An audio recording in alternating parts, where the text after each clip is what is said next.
Oh, it's Christmas every day. What's up guys, Mike Builds. Welcome back to the channel. We're gonna be testing out this 12 volt to 120 volt pure sine wave inverter. And this one is made by Jumbpaw.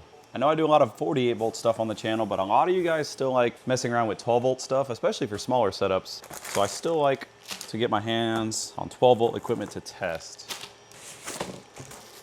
So what we have here is the Jumbpaw 480W-ATS. Is a 12 volt to 120 volt pure sine wave inverter. You put 12 volts DC in right here, you get 120 volts out on the other side to power pretty much whatever you want. This is rated at 3,500 watts continuous. Now what's interesting about this inverter, it actually has a bypass function. It actually has a power input and a power output. And what that's gonna allow it to do is this unit can go into bypass mode to where the AC coming in is gonna power your loads. And then when you want it to switch over, there's a 20 millisecond switch over to where this will now be running off the battery, if that kind of makes sense. So you can almost set this up as like a UPS setup where you have the battery connected to this thing, but not actually being used to power the loads. You have your AC coming in, powering the load, and then the unit will switch over. Then all your loads will be running off the batteries. And the surge rating of this unit is 7,000 watts. So it's about double what the continuous rating is. That seems to be pretty common. Now, previously I tested this Jumbpaw inverter on the channel. This is also a 12 volt inverter. This one's rated for 2,080 watts and it did really good. All the testing that we did with this thing, it made it look like a pretty nice inverter and the price wasn't crazy expensive either. And I think for the features you get versus with the price and the quality of the inverter, it was very much worth it. And the biggest difference between the previous one and this one is this has the automatic transfer capability and it's also rated at a little bit higher power. Now also in the box along with the inverter,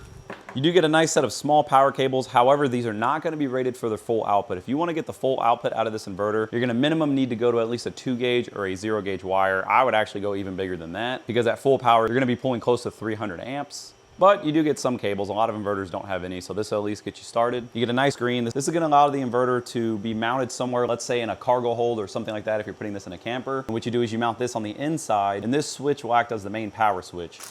Using this Ethernet cord, it's going to connect from the switch to the inverter, put the inverter in remote mode, which is the switch in the down position. This screen's also going to display the power we're using, the voltage and all that. So we will see all that once we turn this thing on. The entire body is aluminum and it's painted this nice blue color. You have nice mounting feet as well, and they put these rubberized little dampeners on there. Main positive, main negative. These are pretty nice beefy size terminals.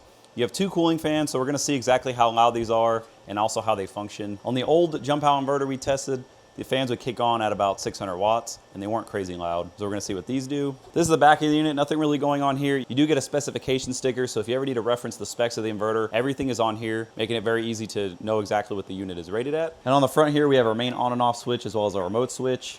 That's where you're gonna connect your remote wire. We have a status LED, tons of vents to help pull air through the unit. You get 2 plugs built in, so you don't have to necessarily wire this thing right out of the box. You can plug it in and immediately start using it. But then behind this little panel that you can take off, you have AC in and AC out. So if you wanted to use this thing in bypass mode and take advantage of some of the features that it has, you'd wire your AC in here, and then obviously your AC out, you could wire this to a load center, a power strip, or anything like that. And more than likely to get the full output out of the inverter, you would have to hardwire whatever you're gonna run straight into this. I do like that they give you both because some high-end inverters, you only get this, you don't get plugs built into it. Now, if you're not using this thing to its full load, these will work just fine. Now I'm gonna go ahead and get a setup put together so we can start testing this thing. All right, we have our Jumbpaw inverter all connected up. We're gonna be using this Nuo 628 amp hour 12 volt battery to do some testing with. This battery is very large, has a massive BMS, and it should support all of the output that this inverter is capable of. Now, connecting up the unit was pretty straightforward, just positive and negative. The cables that are included with the inverter are very short, so do keep that in mind. I would probably add your own cabling. I have mine going to a 250 amp fuse. I am gonna have to go a little bit bigger if we do wanna push this thing all the way to its limits. I also connected an amps watt meter so we can see what the idle consumption of the unit is when we go to turn it on. In order to turn the unit on, there's a 3-position switch on the front. If you flip it up, that's gonna turn the unit on. However, if you wanna use the included screen remote switch with the cable, you simply flip it to the bottom position, plug your cable in, and now we can flip it on right here. So it's in the bottom position here. We're gonna go ahead and turn it on, and it kicks it on. The little screen here is pretty nice. It's gonna give you your voltage in, your voltage out, kind of a little battery indicator, and then your total watts that you're using. So with the inverter on, not running any loads, we're only using 11 watts of power, which is pretty dang low. I'm currently running a capacity test on this very large battery, and the inverter's low voltage beeping started at just below 10 volts. So if you run this thing below 11 volts, it will start beeping at you to let you know that your battery's getting low, but it is still running the load. Now we're gonna try to do a max power test with this inverter. I have here two 1500 watt space heaters, and I also have a 1000 watt battery charger. And that's gonna allow us to get pretty close to the max rating. Now, unfortunately, these heaters only have two settings, and I think both of these on high with the battery charger might be over 4000 watts, but we're just gonna see what happens. So we're gonna turn the inverter on. With just the battery charger on, we're pulling 1025 watts. Now I'm gonna go ahead and kick both space heaters on low. That's 2300 watts, about 214 amps on the DC side. Now I'm gonna turn one on high. We're at 29, 3000 watts right there. Still running it no problem. All right, I'm gonna kick the other one on high just for a second because we're gonna overload it. We're pulling over 300 amps. It's 3600 watts. Oh, it's not liking that.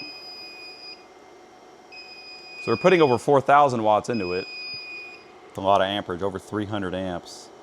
About 3400 watts, almost 3500. So there we go. We were able to pull up to the rating of 3500 watts. Right after that, the alarm started going off. So you really only can push this thing to about 3500. Any more than that, you're just gonna have issues or trigger the alarm. And that's crazy. That's over 300 amps on the DC side. So if you're gonna run this thing that hard, you're gonna need really good batteries and a really good set of battery cables to handle all the amperage. I made this pretty simple setup right here in order to test the transfer function or the UPS function of this inverter. So we have 120 volts going into the unit. I have a 1000 watt battery charger connected to the unit. The unit is turned on, and all we're pulling on the DC side is 31 watts because the entire load is being bypassed in the inverter and being ran off our AC power. Now, one thing I noticed, as soon as I turned the inverter on and plugged the battery charger into it, the fans did start up, even though technically the inverter's not doing all the work. But I guess it's sensing the load is still there and it's still gonna run the fans. So now what we're gonna do to simulate a power drop is we're gonna go ahead and turn this power strip off. And when that happens, we should see a large current spike on the DC side, indicating that now we're gonna be using battery power to run the load. And there we go. It immediately switched over.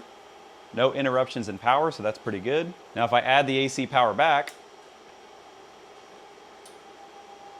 it just switched back over to AC. Now we're only pulling 2 amps. Once again, so the UPS function seems to work pretty smoothly and very easy to use as well. The fans on this inverter are 100% load based. They do not PWM on and off. They pretty much go straight to on or straight to off, depending on the load. And what I have noticed is after the load reaches about 400 to 500 watts is when the fans turn on. So I'm gonna take my microphone off and put them near the fans so you guys can hear them.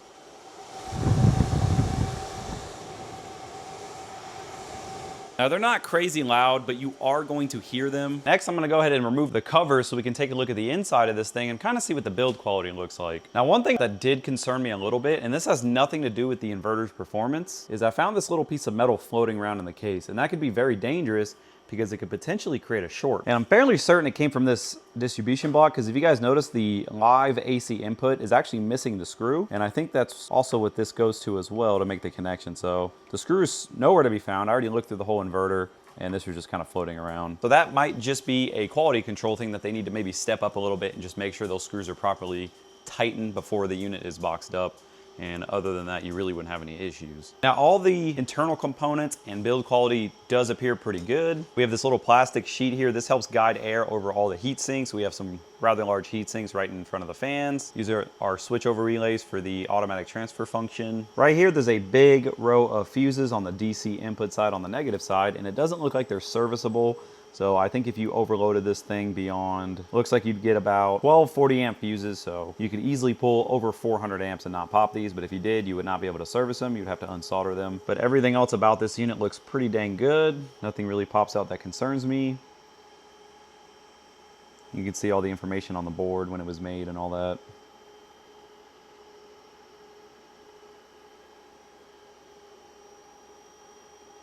So let me know what you guys think about the build quality of this thing, but to me, it looks pretty decent. That's gonna wrap up us testing this Jumbpaw 4080W ATS 12 volt inverter. I will say the performance of the inverter was, as you would expect, if you're going to push this to its absolute limits, you must use good battery cables. Now personally, I would try to stay around the 80% rule. So if you're gonna need more than 80% of the capacity from this inverter, I would say continuously, I would probably look into getting the next size up. I think most people though who are using 12 volt stuff isn't gonna be pulling crazy amounts of power. That's kind of the reason why a lot of people go to 48 volt, because we're having to pull over 300 amps just to barely make 3,500 watts of output. But the inverter did really good. I had good luck with my other one. In a future video, I'm actually gonna be installing this unit into a trailer, and we're gonna be doing a full enclosed trailer solar power build out. So if that's something you guys wanna see, definitely stick around. Let me know y'all's thoughts in the comments as always. I'm gonna be there responding to as many as possible. If you have any other questions or suggestions or anything you guys wanna specifically see me do or test with this inverter, leave a comment down below and I'll do my best to get around to that when I can. Thank y'all for watching. If you made it to the end of the video, you're the best, and I'll see you on the next one.